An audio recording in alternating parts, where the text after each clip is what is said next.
So our topic is going to be the technical expert as a leader. So without further ado, let me introduce to you our guest resource person for tonight with pride and honor. Of course, our guest resource person is a coach, trainer, author of 12 published books, and a speaker.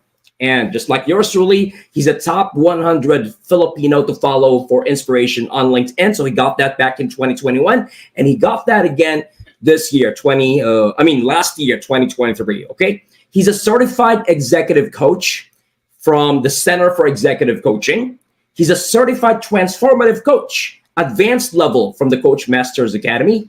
And he's also a course director and master trainer for the Center for Best Global Practices, a coach for LJMB training, an active Toastmasters member, and a regular column writer for the monthly Philippine Society for Talent Development e-magazine named Loder Coach. Let me introduce to you our guest resource person, Coach Nelson B.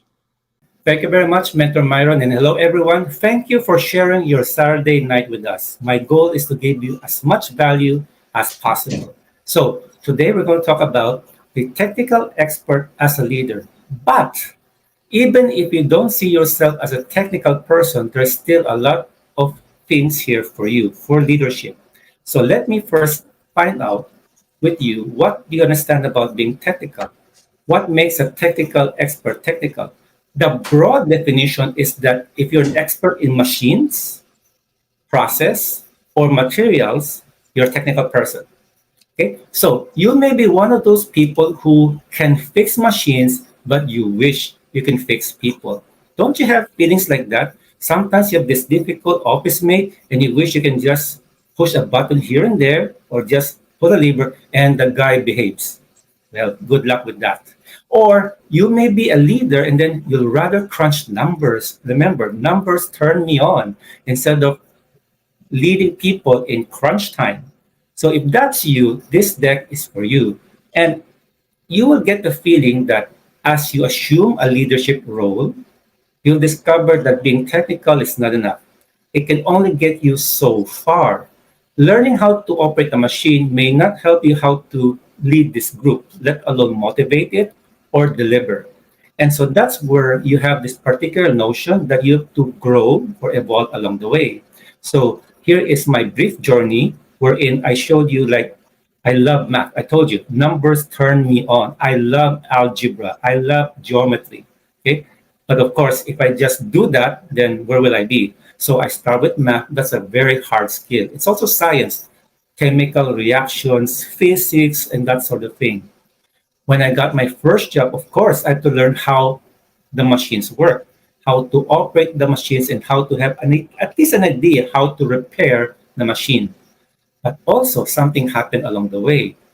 I had to lead people. I was a shift engineer where I had to lead 5 or 6 people, and these are, by the way, vocational people, not necessarily college graduates like you, and you have to speak their language. Okay, gone are the days are the Konya where I had to be English and then I have to be Taglish with them. Not only that, I had to learn also how to make them do stuff, motivate them, and discipline them when needed. And that's something that Was your assignment here in Manila, Coach? it was in Pasig. In Pasig, I see. Yeah. Yes. So Taglish or Tagalog indeed. Yeah, But did you like speak pure Tagalog or not really? You're having a hard time. It must be Taglish.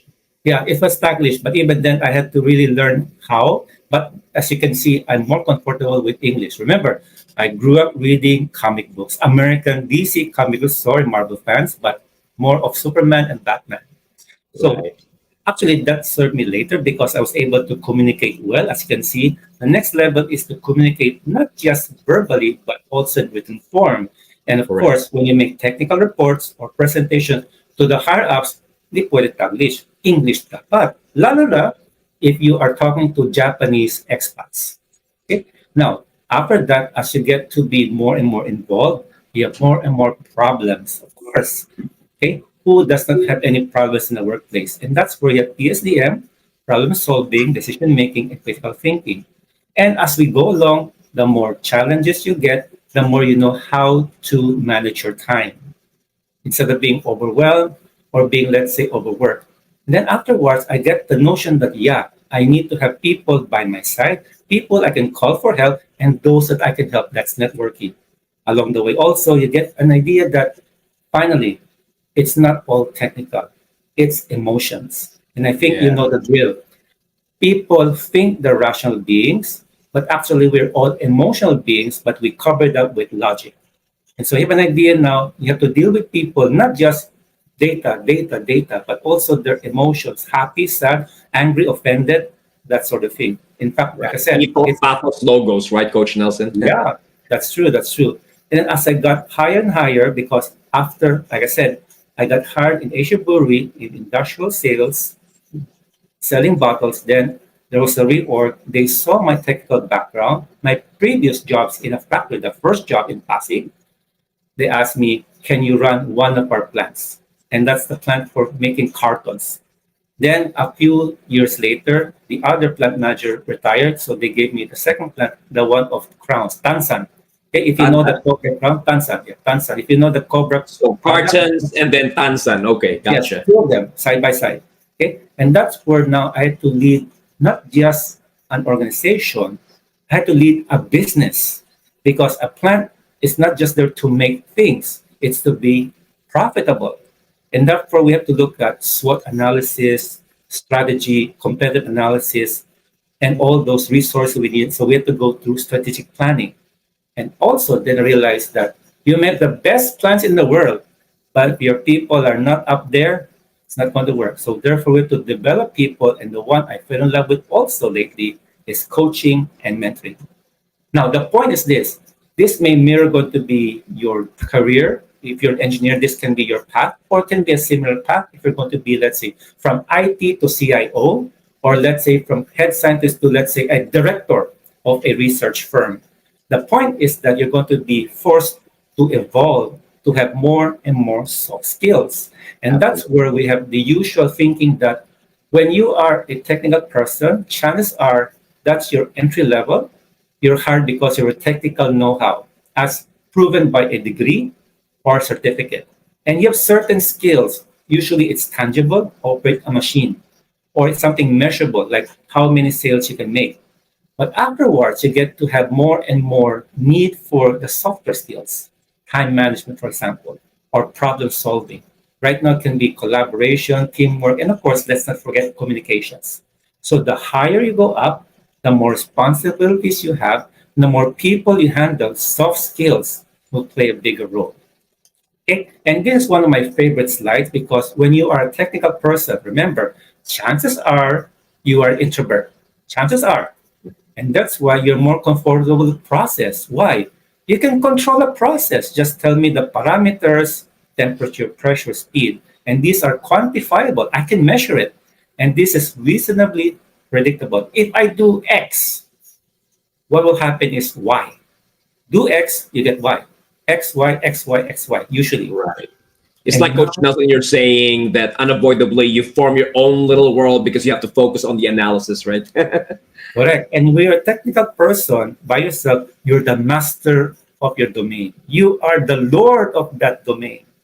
And then people come in. And your perfect world gets a bit shattered because you'll notice that you cannot really control people, you can lead them.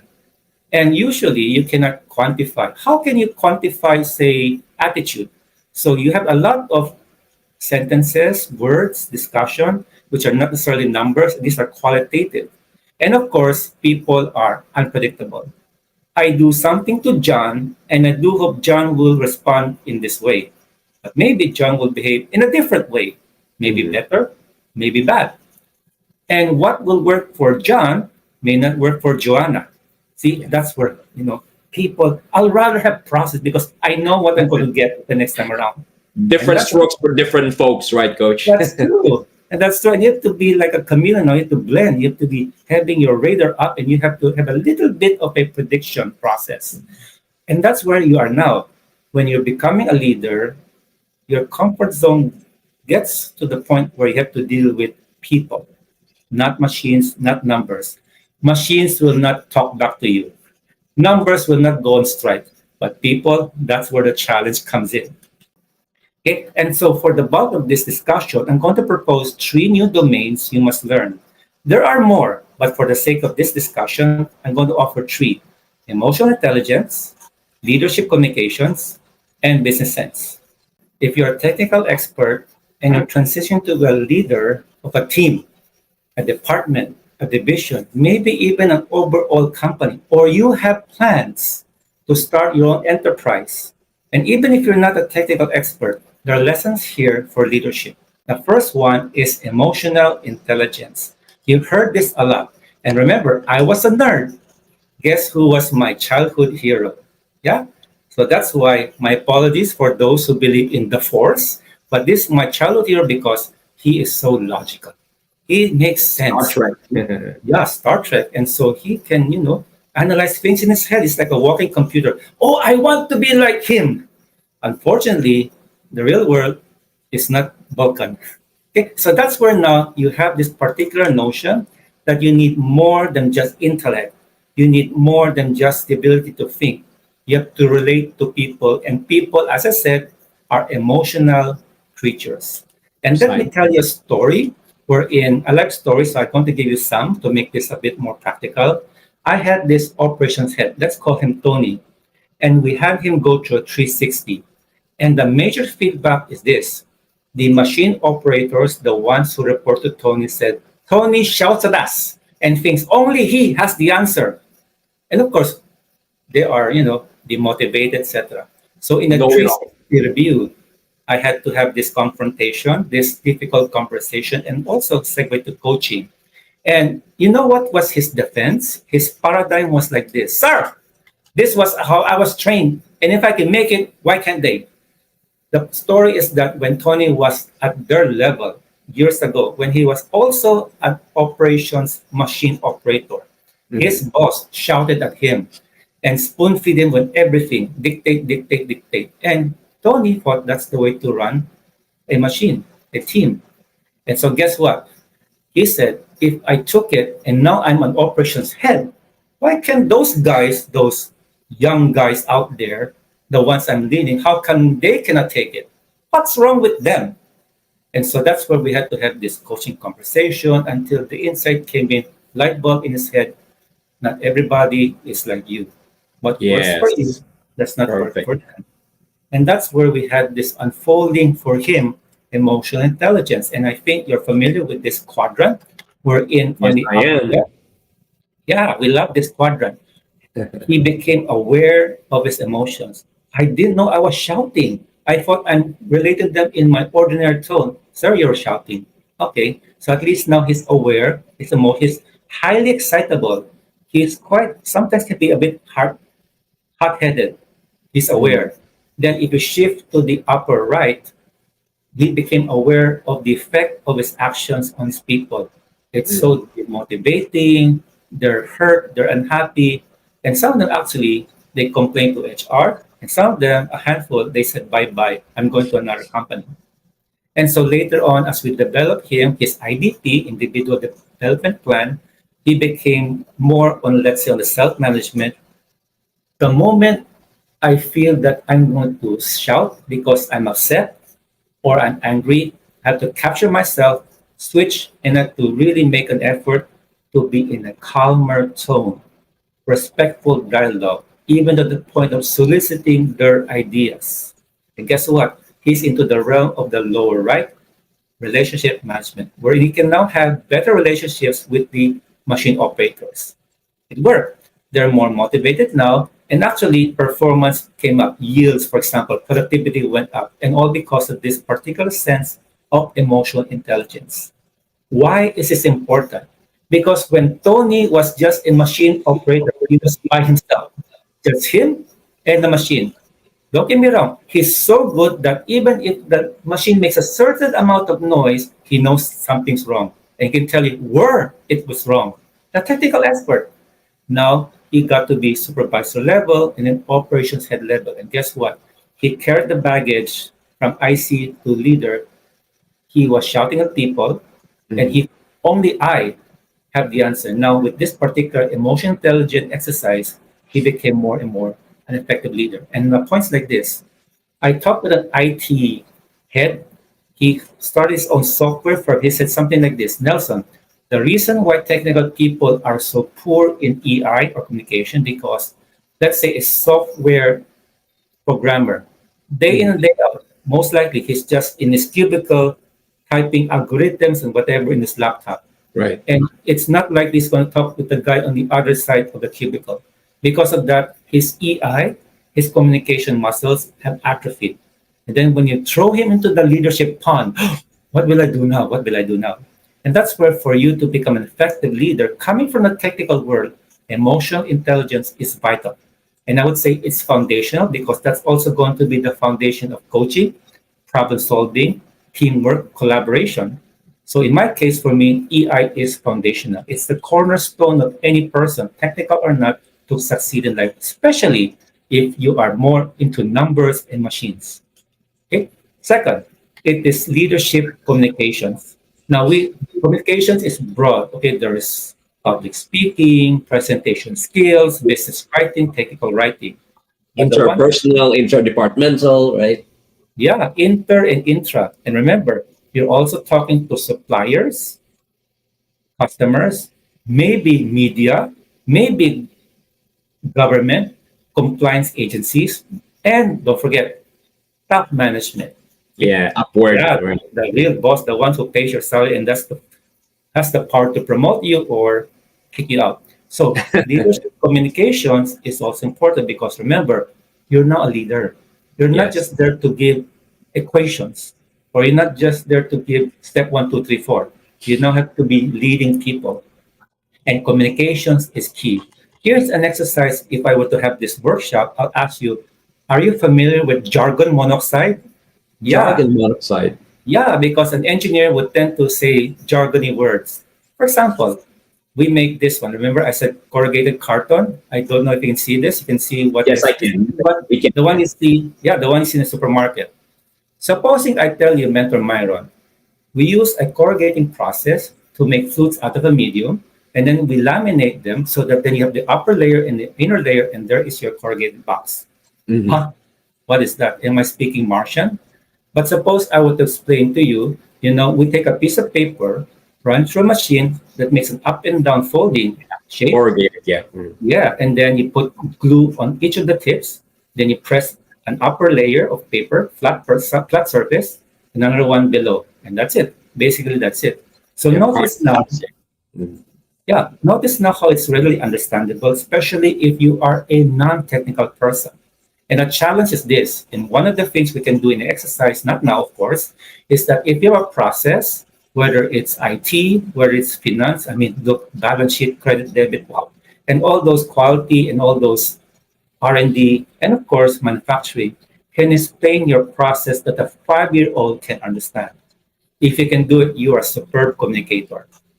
And that's where now I it's will. I will give it a go, Coach Nelson. I will explain the training design process to my toddler later on. Let's see if it does make sense to the kid. That's true. That's true. Okay, so now we go here. And that's what happens when you are having poor communication. Mistakes can be made. Okay, and those mistakes can be costly, time consuming. It may even ruin your organization. Imagine if you're the leader now and you give unclear directions or ambiguous statements. You heard the term, akala ko, maling akala. And then what happens? Time is wasted because people were doing the wrong things. Or the customer is displeased because there was a mistake in the order processing or in the manufacture. And of course, people may feel confused. And when there's confusion, there is demotivation. And that's where it is also important for us to be clear as possible. And one of the things is this is very basic. It's to give direction. In some other cases, is to delegate. And if you're a technical person, gone are the days wherein your output is just you yourself. Mhm. Your output is now through working through others. You have to leverage the strengths and minimize the weaknesses of your team. And sometimes it can be as simple as being explicit who will do what when. Because I've been to several cases where people don't know who's supposed to do this and that, and there's confusion.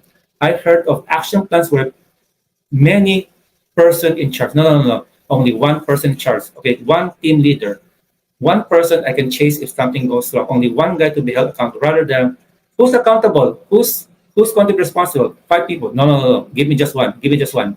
Okay, and that's also sometimes that you may ask them to repeat the instructions so you'll be able to have alignment. Sometimes you may need to tell them why. I'm going to ask you to operate this machine. And aside from telling you how to use it, I'll tell you why, the science behind it. Oh, sir, now I understand. And now I understand if I do this instead of that. Now I understand why this defect happens. Mhm. Okay, so that's why you also have a certain patients that you may have to explain why instead of just saying, sabi ko eh. Okay, so that's where leadership comes in. It's also to educate and equip your people so that they also, when they know why, they may even know how to improve the process and you'll be happy. The second one, and I love this one, is this. You have discussion because, like I said, problems will come. And the best tip I can give people is this: explore what is positive and possible. Have you had persons like this, sir? We cannot do it. There's no budget, there is no manpower. Okay, the boss will shoot it down, blah, blah, blah. Of course, you don't want that kind. What do you do? Okay, you cannot be like Mr. Spock.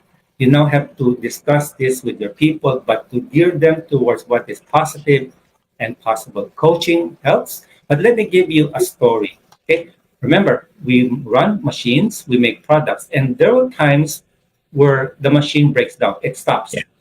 And we had to call our technicians, go and check it out, troubleshoot it. It would take them hours. And as you know, when the machine is down for hours, that's lost production, that's going to be costly. So we have a problem solving meeting, and you'll notice the conversation is a bit like coaching or the five whys. Okay, so what can it take to shorten troubleshooting time?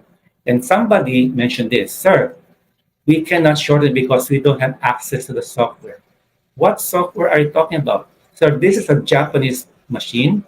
If you ask the Japanese OEM, they can do remote linkage, go to the software of the machine and find out immediately what's wrong. Oh, how come we cannot do it? Sir, they will not share with you the software. Why? Because it's proprietary. So, because they are afraid that we may steal it, clone it, sell it to some other guy. Okay, so what will it take for them to give us access? So we brainstorm, and we hit upon the idea of an NDA, non-disclosure agreement. So we talked to the Japanese guys, and they huddle a bit and say, okay, Nelson-san, okay, we are agreeing. We'll give you this NDA contract, sign, sign, sign. Guess what? They gave us the software. We have a dedicated laptop only for that purpose, password protected, only 3 people can access. And guess what? Troubleshooting time goes down. Why? The next time the machine broke down, open the laptop, put in the password, see the diagnostic. Okay, the problem is here. Rather than spending 3 hours, hit and miss, hide and seek, now we know it's here. Go fix it, voila, less than 30 minutes. That's an example. And by the way, some people were assuming the Japanese will not give it to you. And that was a self-limiting belief which was challenged, and voila, they gave us after all. As long as you gave them certain assurances that we will not betray their secrets. That's an example of you as a leader now. You have to be creative and also to be open-minded to solve problems. And you may have similar problems along the way, especially if, let's say, people are the problems. That's another story. So another one is decision making. Okay, and here's another tip. I got this from Harvard Business Review. If you're a leader, sometimes you may have to give the difficult decisions or the tough calls. And it may be a damn if you do, damn if you don't. You cannot please everyone. And many Right. times you say, this is my decision. And then people think, how did you get to that? It's unfair. The best practice is this. First, you explain the decision process. And we presume the decision parameters and the factors are fair. Makes Mhm. sense. So that when you give the decision, everybody buys in. And this happened when I was at my time when I had to groom my successor. I am 61 looking 51. Thank you very much. And Even look younger, even. thank you very much. And I'm sure You're you're not welcome. you're not bad for somebody who looks 30. Okay. All right. Thank you. So thank you very much. Okay. Now, what happened? I had to step down now as plant manager. Remember, I ran two operations and I had to name my successor. And there were two strong candidates, each with their own supporters and cheering squad. You know what I mean? And so now, how will I be able to announce my successor without displeasing the other one? And so, what happened was this: after a certain suspense, keep everybody guessing, no hints, no leakage, and a time came in a core group meeting. All department heads are there. The two candidates were there because they were also department heads. And so I described my criteria. Has to be hardcore technical.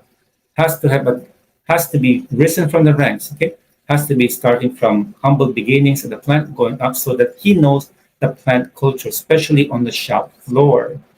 And so what happened also, I also said I need somebody who is so dedicated he would go to the plant even during holidays and weekends and would never leave the plant until the problem is solved.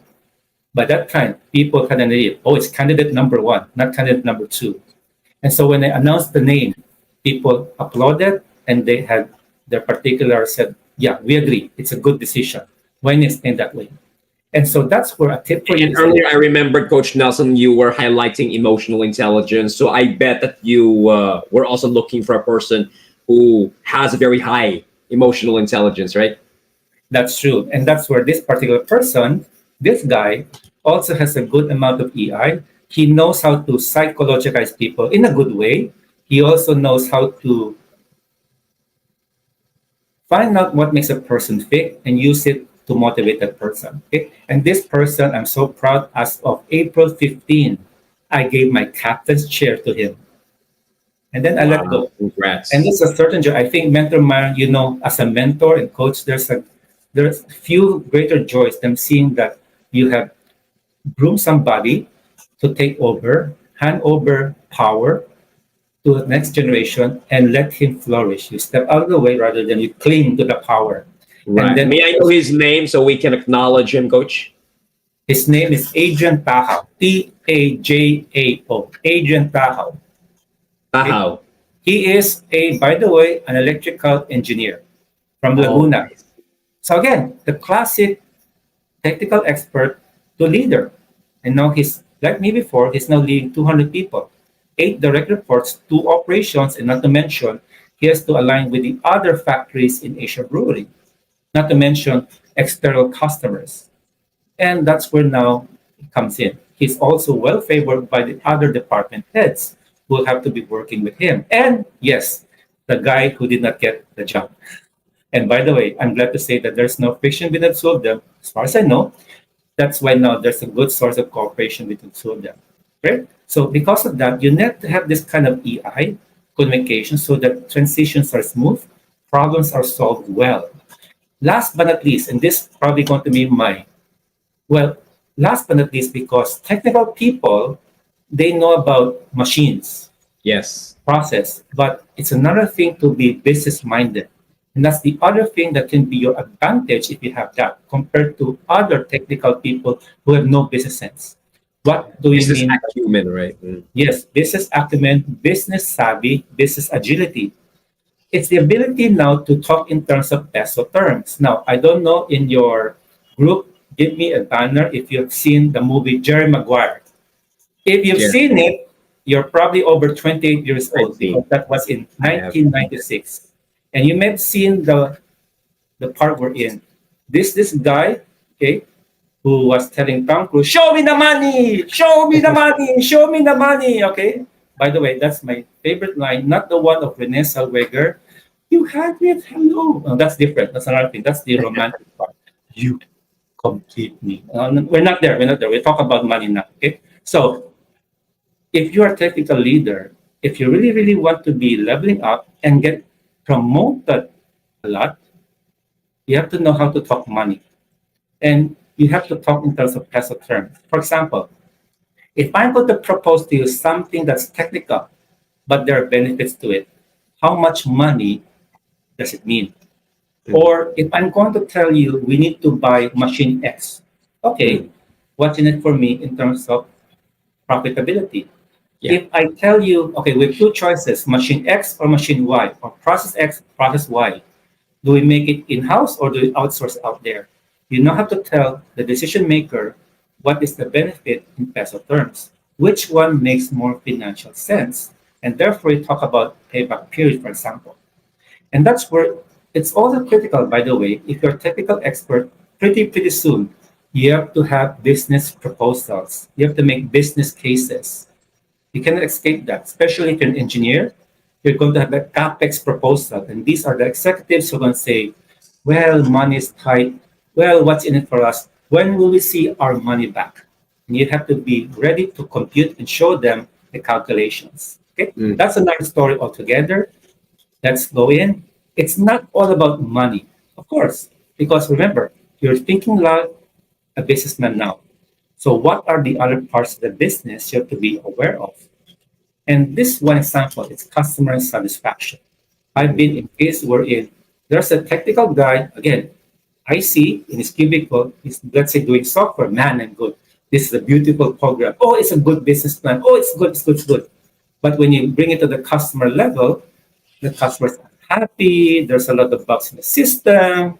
Okay, and customer service is not responsive. So the technical person has this broad view: will it satisfy the customer or not? So, Right. in other words, beware of silo mentality. The technical person is trapped in his own world, whereas in the out world out there, it's not Yeah. safe, and he has to be By the way, aware. Coach Nelson, there is no so-called software maker or developer experience. It's always the user or customer experience, right? Yes, correct. And that's where he has to think like that. He may be so absorbed in the program, but what about the user experience? That's something which he has to develop. And if he's able to show that in leadership, wow, it's going to be quite promotable. Second one is thinking about the company reputation. Okay. Very sadly, some people, not just technical, they're just thinking about them. What about the company? And for example, is the work you're doing now, how is it going to strengthen or, heaven forbid, weaken the market's trust in your company?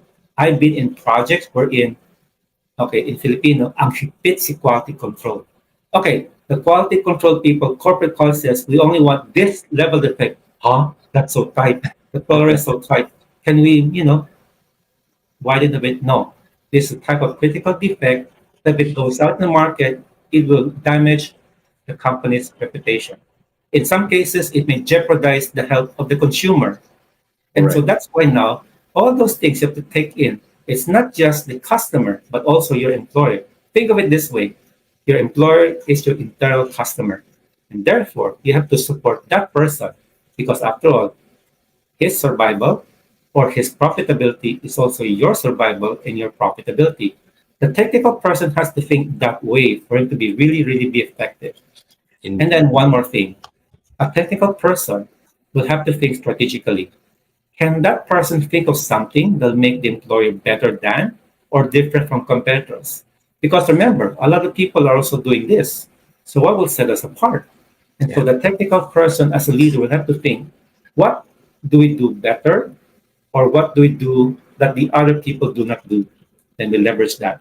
In our case, we have a certain high quality product, and our advantage is that we can sell to the discriminating the premium market.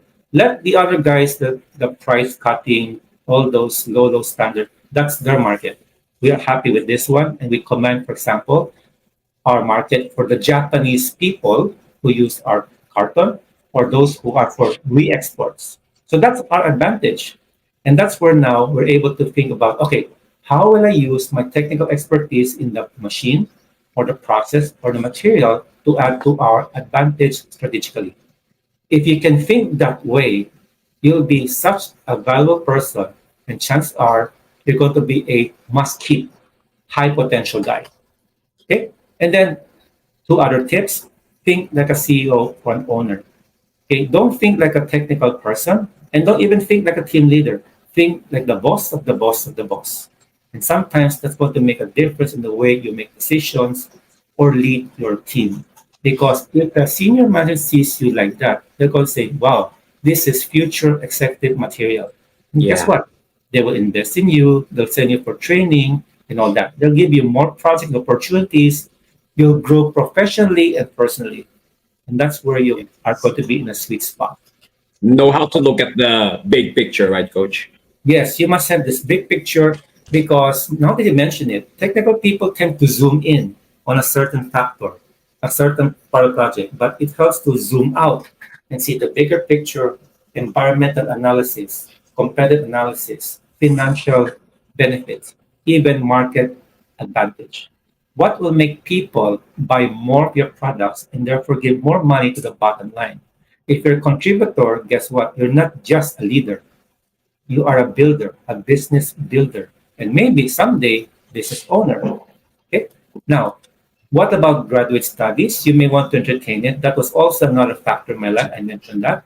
And the beauty about the MBA can be master science as well is that it broadens your horizon. It Mm. helps you communicate better. It helps you to relate with other people, especially from diverse uso na ngayon diversity, diverse backgrounds and disciplines. Just be aware of one thing, an MBA degree opens doors. But Yes, it does. Yeah. once you enter the door, you're inside the company, it's now still up to you to perform, to deliver, to motivate and lead. Okay? So that's one tip for you. Now, I like to end this with this quotation from Grace Hopper. Who's Grace Hopper? She was a computer scientist and Mhm. mathematician, Mhm. hardcore technical. But if you saw her bio, she also became a United States Navy Rear Admiral. Wow. Wow. And so she gave this brilliant summary. You manage things and you lead people. And Exactly. and when you know how to manage things and lead people, you'll be unstoppable. You'll have the best of both worlds. And thank you very much. That ends my presentation. As far as my books are concerned, I have 12 of them. These are the top three when it comes to career development. If you're a first timer or you're navigating your way, that's going to be your first job, your career roadmap, and soaring high. The middle one, by the way, is a compilation of my advice I gave to people while I was still a columnist at the Philippine Star. Okay? The other one would be if you're thinking about purpose, because here's the tip, if you're wondering what is your work purpose, it's Yeah. because you have to first find out your life purpose, which will then shape your work purpose. Your work supports what you want out of life. And that's why this is from Anvil Publishing. It's called This Is This All There Is. It's a journey for purpose. Okay. And that's where also has a lot of practical advice there. The other one is that if you are into intergenerational conversation, I'm a boomer. Surprise, surprise. And the co-author is a millennial. And so Oh, there, nice. and so if you're, let's say, a boomer manager, you deal with millennial and Gen Z people, this book may help. Or the other way around. I am a millennial. My boomer boss is driving me crazy. Well, this book, yeah. Okay. So you know the drill. And then these are my other books. I'll not go through them one by one, but basically Wow, these are. you're a prolific book author, Coach. Thank you very much. And by the way, for those out there, even you, by the way, I would love to have a copy of your book. I know you have one book of your own. Okay. And that's where, if let's say you also want to write your book, you can get in touch with me and I can help you along the way. But these are for I love that. relationships and spirituality. Then, if you want to know more about me, this is my website, www.nelsonpd.com. The Encircle thing tells you more about my books. And I have a blog. And then last but not least, for social media, you can connect with me, follow me at LinkedIn. And this is my website I mentioned a while ago, nelsonpd.com. Subscribe to my YouTube channel because I heard you said a while ago there are YouTube blogger groups, etc. Yes, yes. Please check out my YouTube and subscribe to Guys, it. please support Coach Nelson, our YouTuber friends out there. Thank you very much. There are full resources where I had uploaded full webinars and talks and some reels along the way. Reels or stories, I don't know what they call them now. And last but not least, if you want to get in touch with me, I can offer advice or whatever, or we have a discovery call, how I can help you further. It's nelsontd.com@gmail.com. And so that's it. Thank you very much, Mentor Myron. I really enjoyed my conversation with you. And I do hope, audience, you also had picked up a lot. And I made your stay Saturday night super worthwhile.